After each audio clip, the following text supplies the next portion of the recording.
Now, I'd like to introduce Mr. Amit Singh, who's also running for U.S. Congress. Amit. Yeah! Amit Singh!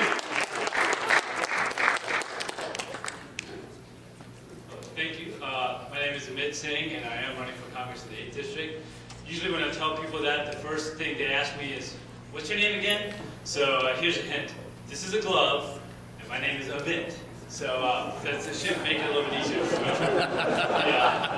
The second question a lot of people ask me is, who am I and where am I from? So I tell them I was born and raised near Richmond, Virginia, where my father was a college professor and recruited me at a very early age to be his grader.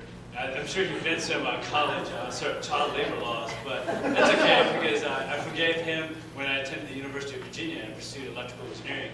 Because I knew, one, I was very technically savvy by that point, and I wanted to create my own stereo.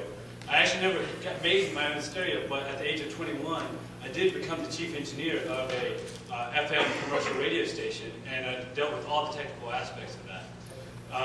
When I graduated from UVA, my first job was up at NASA Goddard, where I worked on the space shuttle, and I kind of screwed myself because what I ended up doing was taking this big, bulky, $2 million system for the space shuttle.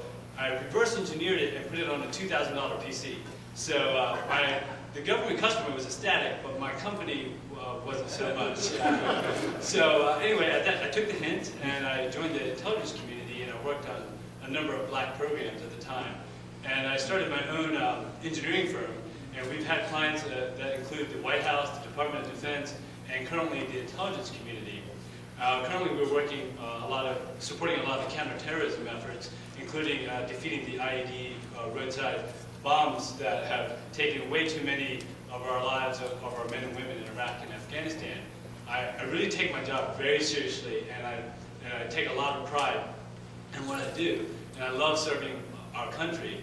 But what I don't love is how I'm being represented in the U.S. Congress by Jim Moran. And part of that is because he wants to expand socialized health care, and I think it's going to increase the size of the government and raise our taxes, and I'm against that. And if others like you are for somebody who's honest about fiscal responsibility and not just going to give lip service, then I'm going to ask for your support come June 10th and again in November. So please check out my website, which is amit08.com. We have all our issues there. Please give us your feedback, and I'm going to hang out afterwards, and I want to meet with all of you. So thank you again, and have a great night.